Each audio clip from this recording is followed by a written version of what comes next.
Saudara-saudara sekalian, sambil ngopi di obrolan saung Pak Ruwet, mari kita bahas perkara yang lagi rame di warung, di grup WIRT, sampai nyasar ke kolom komentar netizen. Begini ya, kadang kita duduk santai sambil ngopi, sambil ngelihat berita-berita yang lalu lalang. Tapi ada satu berita yang bikin saya garuk-garuk kepala, bukan karena gatal, tapi karena bingung ini negara kok kayak panggung sandiwara. Bayangin aja tuduhan ijazah palsu presiden sampai dibawa ke ranah hukum. Ada yang dipanggil polisi, ada yang datang, ada juga yang nggak muncul. Yang nggak datang ini justru bikin cerita makin seru. Dan lucunya, yang bikin ramai justru bukan rakyat biasa, tapi tokoh-tokoh yang dulu juga pernah punya jabatan. Nah, ini yang mau kita obrolin pelan-pelan. Bukan buat nyari ribut, tapi biar akal sehat tetap dipakai. 5 orang dilaporkan karena menuduh presiden pakai ijazah palsu. Dari 5 itu, 2 hadir diperiksa. 1 mangkir, 2 lagi belum jelas kabarnya. Yang mangkir, Egy Sujana. Dipanggil resmi, nggak datang. Padahal ini perkara yang dia ikut goreng juga. Lucu. Mau bikin gaduh, tapi giliran diminta tanggung jawab malah ngilang. Kalau memang yakin tuduhannya benar, kenapa takut datang? Bukankah justru ini kesempatan buat menjelaskan? Atau memang dari awal cuma main tuduh tanpa data yang kuat? Kita juga perlu tanya, apa motif di balik tudingan ini? Kritik itu sehat, tapi fitnah dibungkus kritik itu racun. Apalagi datangnya dari orang-orang yang dulu juga pernah pegang kekuasaan. Kok ya tega menciptakan kegaduhan cuma demi headline dan sensasi? Roy Suryo dan dokter Tifa datang. Oke, setidaknya mereka punya nyali buat bertanggung jawab atas ucapannya. Tapi Egy, diameter dan publik jadi bertanya-tanya. Serius atau sekadar cari panggung? Presiden sendiri bilang ini masalah ringan, tapi tetap dibawa ke ranah hukum biar semuanya jelas. Nah, ini penting, karena kalau presiden saja dituduh seenaknya, tanpa bukti kuat, lalu dibiarkan, lama-lama standar kebenaran di republik ini jadi kabur. Nanti siapapun bisa dituduh apapun asal ramai di media sosial. Pak Ruwet perhatikan, yang dilaporkan itu bukan orang sembarangan. Ada mantan menteri, ada tokoh publik, bahkan yang dikenal sering bicara atas nama moral. Tapi anehnya, mereka ikut menyebarkan narasi tanpa dasar yang valid. Dan herannya lagi, kita nggak lihat itikat baik untuk tabayun dulu. Klarifikasi langsung ke pihak yang dituduh.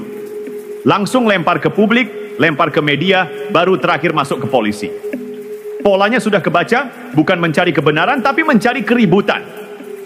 Kalau model begini terus dibiarkan, demokrasi kita bukan makin dewasa, tapi makin gaduh dan makin sumpek sama hoaks yang dibungkus pendapat pribadi. Lucunya, publik malah dibuat bingung dengan inisial-inisial. R, S, E, S, T, K, dan satu lagi juga RS. 2 nama sama, tapi orangnya beda atau sengaja disamarkan? Kenapa nggak disebut jelas aja kalau memang ingin transparan? Kalau laporan ini untuk meluruskan informasi, kenapa tidak dibuka secara tegas siapa saja pelapornya, apa perannya, dan bagaimana kronologi lengkapnya? Jangan sampai publik diajak main tebak-tebakan, sementara yang dilaporkan sudah kadung dicap bersalah di mata sebagian orang. Dan satu lagi yang Pak Ruwet heran, ini kan proses hukum, ya? Tapi kenapa sepertinya lebih ramai di media sosial daripada di ruang penyidikan? Apa karena memang sengaja dijadikan tontonan? Atau karena tahu kalau prosesnya serius bisa balik kena pasal penyebaran hoaks? Yang lebih bahaya bukan hanya kegaduhannya, tapi ketika masyarakat jadi ikut-ikutan menilai sesuatu tanpa data. Gara-gara tokoh-tokoh ini, publik jadi mudah percaya ke isu liar ketimbang fakta hukum. Ini bukan sekadar soal ijazah, tapi soal kedewasaan berpikir. Pak Ruwet juga melihat ada kecenderungan orang-orang ini tidak merasa bersalah meski tuduhannya serius. Mereka bicara seolah-olah sedang membela rakyat, membela kejujuran, padahal proses hukum belum selesai, bukti belum jelas, tapi sudah memvonis di ruang publik. Yang paling mengkhawatirkan, ini bisa jadi presiden buruk. Kalau tuduhan palsu dibiarkan tanpa pertanggungjawaban, nanti akan muncul pola baru. Fitnah dulu, klarifikasi belakangan, dan ketika sudah terbukti salah, mereka tinggal bilang itu cuma opini atau kami cuma bertanya. Ini bukan soal setuju atau tidak dengan presiden. Ini soal cara kita menjaga akal sehat dalam berdemokrasi. Kalau tokoh-tokoh publik, apalagi yang pernah menjabat, justru jadi penyebar keraguan tanpa dasar, maka siapa yang bisa publik percaya? Pak Ruwet tidak bicara soal hukum dalam-dalam, biar itu urusan penyidik. Tapi soal tanggung jawab moral, itu yang sering dilupakan. Ketika sudah menyebar tuduhan, lalu menghindar saat diminta pertanggungjawaban, itu bukan sikap kesatria. Itu sikap pengecut meskipun dibalut dengan jas intelektual. Yang juga patut dicermati, proses klarifikasi di Polda dimulai pukul 10.15 waktu Indonesia Barat. Dan disebut masih berlangsung saat pernyataan disampaikan. Artinya, aparat sedang bekerja, sedang menelusuri fakta. Tapi di sisi lain, narasi di luar terus bergulir seolah-olah sudah tahu hasilnya. Pak Ruwet ingin tanya, sebenarnya niatnya mau membuktikan kebenaran atau cuma mau menciptakan keraguan massal? Karena kalau betul tujuannya mencari kejelasan, mestinya mereka ikut dorong proses ini sampai tuntas, bukan malah ada yang absen, ada yang bungkam, ada yang main lempar isu tanpa data. Dan satu hal yang penting, Presiden sudah menunjukkan sikap. Ia tidak marah, tidak main tuding, tapi memilih jalur hukum. Ini pelajaran. Kalau merasa dituduh tidak benar, hadapi lewat proses resmi. Bukan lewat balas-membalas di media atau panggung politik. Tapi ironisnya, yang melempar tuduhan justru sebagian tidak mau ikut aturan main yang sama. Disuruh datang, tidak hadir. Disuruh buktikan, malah hilang suara. Lalu siapa yang sebenarnya takut pada kebenaran? Pak Ruwet juga nggak bisa diam melihat bagaimana isu ini dipermainkan seolah semua orang bebas menuduh, tapi tidak ada beban untuk membuktikan. Yang lebih parah, narasi soal ijazah palsu ini sudah lama beredar, tapi tetap diputar ulang menjelang momen-momen politik. Ini bukan lagi soal kejujuran, ini soal kalkulasi siapa dapat sorotan, siapa dianggap oposisi paling vokal. Dan lucunya, ketika laporan balik dari pihak Presiden masuk ke polisi, barulah mulai terasa berat. Barulah terasa genting. Loh, kenapa? Kalau dari awal yakin benar, seharusnya tidak goyah meski dilaporkan balik. Tapi yang terjadi malah mulai terlihat. Siapa yang konsisten, siapa yang hanya cari panggung. Pak Ruwet ingin mengingatkan, sekali publik dibiasakan menerima tuduhan tanpa bukti, lama-lama masyarakat kita jadi kebal terhadap logika. Tinggal teriak palsu, langsung dipercaya. Tinggal buat video, langsung viral. Akhirnya, bukan hukum yang jadi penentu kebenaran, tapi algoritma. Dan di tengah kekacauan itu, aparat dipaksa kerja ekstra. Bukan hanya menyelidiki kasus, tapi juga merapikan sampah informasi yang berserakan karena ulah segelintir orang yang ingin tampil jadi pahlawan, padahal tidak siap jadi tersangka. Dan di tengah kekacauan itu, aparat dipaksa kerja ekstra. Bukan hanya menyelidiki kasus, tapi juga merapikan sampah informasi yang berserakan, karena ulah segelintir orang yang main tuduh tanpa dasar. Padahal ini sudah bukan soal pribadi lagi. Kalau tuduhan ke presiden saja bisa dilempar sembarangan, apa kabar rakyat biasa? Kalau yang dituduh tidak diberi ruang pembelaan yang adil, lalu siapa yang aman dari fitnah? Pak Ruwet juga menggarisbawahi satu hal. Tudingan palsu ini bukan hanya menyerang presiden, tapi juga institusi pendidikan, sistem hukum, dan akal sehat publik. Kalau benar ijazah itu palsu, berarti ada institusi pendidikan yang ikut berbohong, ada penyelenggara negara yang lalai, ada negara yang gagal. Tapi selama ini, tidak ada bukti konkret yang bisa membuktikan itu.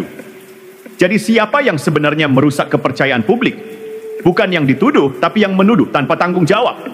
Dan saat diajak bertanggung jawab, malah menghilang dari panggilan hukum. Ini bukan keberanian, ini manuver pengecut yang dibungkus seolah perjuangan. Dari 5 nama yang disebut kuasa hukum presiden, baru 2 yang benar-benar datang ke Polda. Sisanya masih jadi tanda tanya, bahkan inisialnya pun belum semuanya dijelaskan ke publik. Ini membuat masyarakat bingung. Kenapa tidak dibuka saja dengan jelas siapa saja yang dilaporkan? Kalau memang tuduhannya serius, maka keterlibatan ke-5 orang ini seharusnya juga serius dipertanggungjawabkan. Jangan setengah-setengah. Jangan cuma berani bicara di kanal YouTube, tapi ketika diminta hadir secara resmi, justru menghindar. Pak Ruwet juga menyoroti media. Media harus berhati-hati dalam menyebarkan informasi yang sumbernya tidak jelas. Apalagi dari pihak-pihak yang sedang dalam proses hukum. Jangan semua diberi panggung tanpa saring dulu, karena akibatnya bukan hanya menciptakan kegaduhan, tapi juga merusak persepsi publik terhadap hukum dan fakta. Ini bukan lagi soal setuju atau tidak dengan presiden. Ini soal bagaimana kita menempatkan kebenaran di atas kepentingan pribadi. Dan soal itu, sikap diam atau mangkir saat dipanggil justru menunjukkan bahwa niat awalnya bukan mencari kebenaran, melainkan membuat keraguan yang berkepanjangan. Sikap presiden dalam hal ini justru jadi kontras. Tuduhan diterima, langkahnya tenang, disikapi lewat jalur hukum, tanpa banyak drama. Beliau datang ke Polda Metro Jaya, beri pernyataan singkat, lalu menyerahkan semuanya ke proses. Selesai. Nggak ada narasi berlebihan, nggak ada playing victim, padahal ini menyangkut nama baiknya secara langsung. Bandingkan dengan pihak yang menuduh. Suara mereka justru ramai di luar, tapi sunyi di ruang pemeriksaan. Padahal, keberanian bukan diukur dari seberapa keras bicara di luar, tapi seberapa siap bertanggung jawab di dalam proses hukum. Pak Ruwet melihat ada semacam pola, menciptakan opini liar, lalu ketika digugat balik, berlindung di balik dalih kebebasan berpendapat. Tapi di negara hukum pendapat tetap punya batas. Apalagi jika yang disampaikan bukan pendapat, melainkan tuduhan yang bisa mencemarkan nama baik. Jadi jangan dibalik logikanya. Bukan presiden yang sedang menekan kebebasan berekspresi, tapi mereka yang menyalahgunakan kebebasan itu untuk memukul nama orang lain. Dan ketika diminta bukti, justru bersembunyi di balik alasan yang tak masuk akal. Hal yang juga bikin Pak Ruwet mengernyit. Mengapa isu seperti ini justru dianggap enteng oleh sebagian pelakunya? Seolah-olah melempar tuduhan ke presiden adalah hal biasa, lalu bisa dilupakan begitu saja ketika proses hukum berjalan. Ini bukan candaan warung kopi. Ini menyangkut nama, reputasi, dan integritas kepala negara. Dan publik pun disuguhi pemandangan ganjil. Pihak yang merasa benar justru lari dari panggilan resmi. Padahal kalau memang yakin, harusnya datang dengan kepala tegak, bawa bukti, tunjukkan argumen. Tapi yang terjadi justru sebaliknya, absen, diam, lalu berharap. Isu ini menguap begitu saja. Kalau begini terus, bagaimana rakyat bisa percaya pada tokoh-tokoh yang mengaku pejuang kebenaran, tapi gemar sembunyi ketika disuruh bertanggung jawab? Pak Ruwet tegaskan lagi, kritik itu sehat, tapi fitnah adalah penyakit. Dan kalau penyakit ini dibiarkan tumbuh di ruang publik tanpa lawan, lama-lama masyarakat kehilangan daya nalar. Terbiasa menelan isu mentah, lalu ikut-ikutan menyebarkannya, tanpa sadar sedang membesarkan kebohongan. Kalau kita lihat baik-baik, sebenarnya bukan hanya presiden yang sedang diuji, tapi juga kepercayaan publik terhadap sistem hukum. Ketika tuduhan liar dibiarkan tanpa pembuktian, lalu pelakunya mangkir dari panggilan polisi, itu sama saja dengan mempermainkan hukum di depan umum.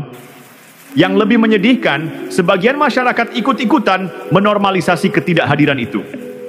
Ada yang bilang mungkin ada alasan teknis, ada juga yang langsung membela dengan narasi bahwa ini bentuk perlawanan terhadap kekuasaan. Padahal, apapun motifnya, mangkir tetaplah mangkir. Pak Ruwet angkat alis. Apa jadinya negara ini kalau setiap orang merasa bebas menuduh, lalu kabur saat dimintai tanggung jawab? Ini bukan sekadar soal satu kasus ijazah. Ini cermin dari bagaimana kita memperlakukan kebenaran sebagai prinsip atau hanya alat serang. Jangan sampai kebiasaan buruk ini jadi warisan. Karena kalau tokoh publik saja memberi contoh buruk dalam menghadapi hukum, maka rakyat kecil akan makin pesimis bahwa keadilan bisa ditegakkan dengan adil. Dan dari situlah retaknya kepercayaan dimulai. Ada hal lain yang tak boleh dianggap sepele. Sikap diam sebagian pihak justru memperkuat kesan bahwa tuduhan ini dilontarkan tanpa fondasi kuat. Ketika proses hukum berjalan dan kesempatan membuktikan sudah dibuka lebar, tapi malah tidak dimanfaatkan, publik pun mulai bertanya, ini betul ingin mencari kebenaran atau sekadar memainkan opini? Dan jangan lupa, ada 5 orang yang dilaporkan. Bukan 1, bukan 2, 5, tapi hanya 2 yang datang ke Polda. Yang lainnya masih belum jelas, padahal yang dipertaruhkan bukan hal remeh. Ini soal memfitnah kepala negara. Pak Ruwet geleng-geleng kepala. Kalau memang punya niat baik, harusnya kelimanya hadir. Sama-sama klarifikasi, bawa data, buktikan bahwa mereka tidak asal bicara. Tapi kenyataannya justru terjadi ketimpangan. Yang satu datang, yang lain menghilang. Ini berbahaya, karena akan menciptakan preseden bahwa tuduhan besar bisa dilempar oleh siapa saja, dan tanggung jawab atasnya bisa ditawar-tawar. Dan kalau model seperti ini dibiarkan berulang, jangan salahkan kalau ke depan makin banyak orang berani menebar isu sembarangan demi kepentingan sesaat. Jadi begini, dari kasus tuduhan ijazah palsu yang ramai ini, Pak Ruwet cuma mau bilang, hukum itu harus ditegakkan secara adil dan transparan. Kalau ada tuduhan, ya buktikan. Kalau merasa benar, datang dan hadapi prosesnya. Jangan cuma ramai di luar tapi diam saat dipanggil. Ini bukan soal siapa yang menang atau kalah, tapi soal menjaga marwah hukum dan kejujuran di negeri kita. Karena kalau hukum dibuat mainan, yang rugi bukan hanya satu orang, tapi seluruh bangsa. Oke, cukup sekian dulu obrolan saung Pak Ruwet kali ini. Sampai ketemu lagi, tetap jaga akal sehat dan kejujuran.